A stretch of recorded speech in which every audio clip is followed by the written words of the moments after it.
I'm gonna say something that is not popular. Oh my gosh. Oh, sige. Sana walang magalit sa akin. But I don't think they're that crazy. They got married in their hometown. Not in an era where you have the Belo wedding in the Paris Opera House. Okay. And that I mean, I was with Michael Cinco at during the wedding, and he said, the last time I was here, sabi ko, when? It was the Dior fashion show. And I'm like, yeah, and we're here, and this place is booked by a Filipina. Can you imagine? Mm-hmm. Now that's a crazy rich Asian. I love you, Vicky. Don't baka magalit sa akin, but diba? That's a crazy rich Asian. Mm-hmm. Wow, 250 people in the Paris, inside the opera house, not outside, not on the side. Mm-hmm. And the opera house had a red carpet. How was it? Welcomed all of us. How was it? When people ask me about it, about how the wedding was, I only say one thing. It was like you're dreaming, but you're awake. Oh? Never in my wildest dreams, because I've been to Paris twice. But Even as a tourist, you cannot enter that part of the opera house. That's for the members. That's for the royalty. That hall where we had the dinner. That's a hall. That housed royalty from all over the world, Princess of Brunei and stuff like that, and that shit. And even as a tourist, you can't enter there. Nor can you. Nasa balcony kami nag-yosi. Talaga? Ng opera house. What kind of balcony is it? Is it parang sa theater? No, balcony is when you go outside. Okay. Tapos malaking hall siya, and then there's a hall of mirrors behind you, and then that's the venue of the wedding, and then you're just outside smoking. Kami nila, Tim, we were smoking, and then the people downstairs, they were looking at us, sino to mga to? Are these famous people? Are these celebrities? How come there's a wedding in the opera house? Sino to? Maka queen ng Philippines to. There's thinking na may royalty tayo. Baka royalty to in the Philippines. So, wow. I mean, and then the night before that wedding, we had the cruise. We were on a cruise ship that went, that traveled around the Seine River. Inikot lang niya yung Seine River. From 6 p.m. to 11 p.m. Non-stop. Dun yung rehearsal dinner ni Vicky and Hayden. We were all there just drinking champagne, overflowing, and hors d'oeuvres and food. And imagine, you're in a glass bottom yacht. You can go outside and you can stay down there with champagne. And then you're going around Eiffel Tower. Because Seine River goes, diba, Eiffel Tower, Cathedral de Notre Dame, Musée Orsay. Basically a tour of the city. Yeah, a tour of the central part of the city, which is the most important part. Just going around that river non-stop.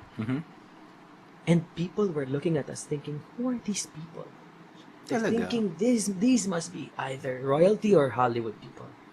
Oh. Kasi ang dami namin eh. Dun sa rehearsal dinner, there were 150 people in the boat. Sa wedding itself, there were 250 people. So you're basically saying the wedding in Crazy Rich Asians is meh. Not impressed. Meh. Yeah. Not impressed. Oh. Because and I know even the Vicky wouldn't like me speaking about it this much, but how can I? It was like dreaming and you're awake, because there is. I can't even imagine. I cannot imagine how to top this in my career. How many years before I get to this stage or in my life where I can afford something like that? Or maybe, because these things you see in Valentino documentary or Christian Dior documentary. It was that intense. Because it's such a. Sabi ko kasi, the only people who can afford to book that venue, that opera house, that hall of mirrors in the opera house as a venue, is for a fashion show. And these houses have a lot of money. I mean, they're making Dior money, Louis Vuitton money. They can afford it. But and we got Vicki Belo. Yeah, and we have a Filipina who was able to do it, and it's unprecedented, and it's amazing.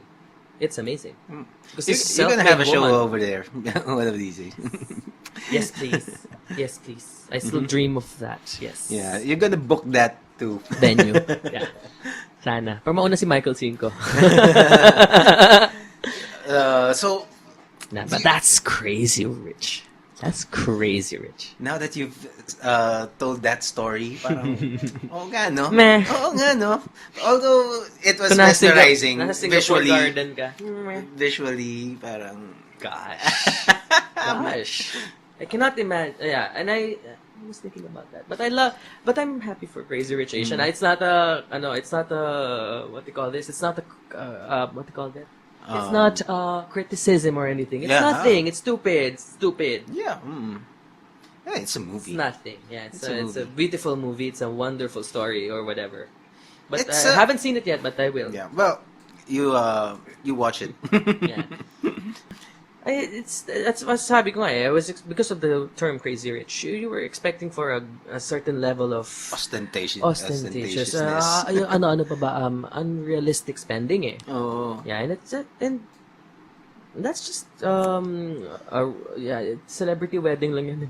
I have my siguro my pinakamatinding encounter with a crazy rich person, and not personal pa, pero I got there's this gig, parang I'm teaching kids, and it was in Dasmariñas, the Dasma village.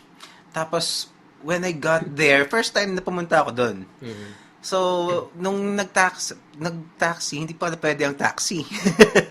Pumasok. Hindi pwede pumasok. So, dun lang ako sa may gas station. And then, Sa may tabi nagpasundo ka? Pinasundo ka pinasundo nila? ako. Mhm. So, okay. So, when I syempre, sumakay ako dun sa You car. taught their kids art, ganun.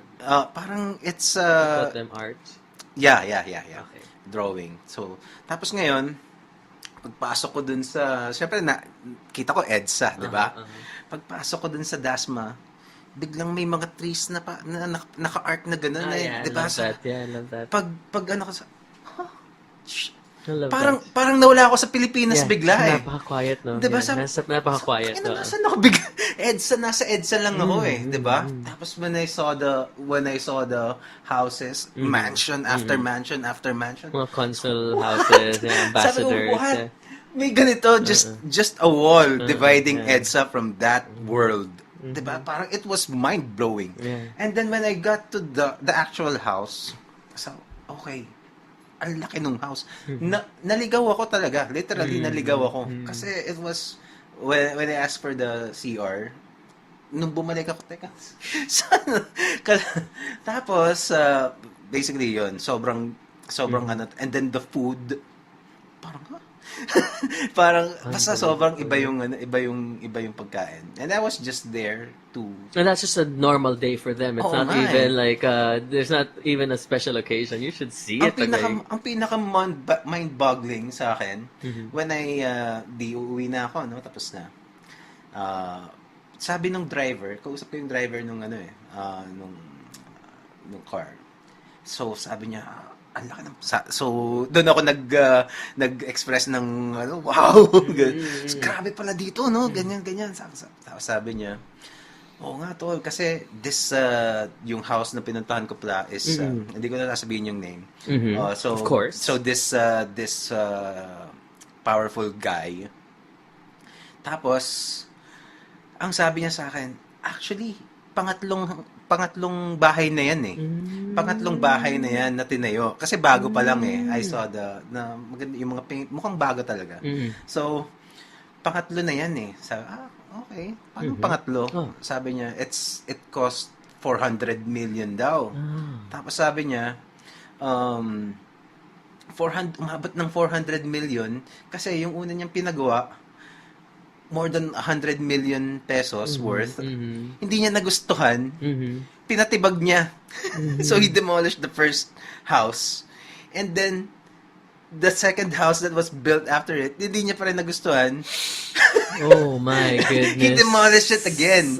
So that is the third house and that actual lot. Kaya umabot ng sabi ko, what? Sabi ko, Now that's crazy. diba? Now that's crazy rich. Diba?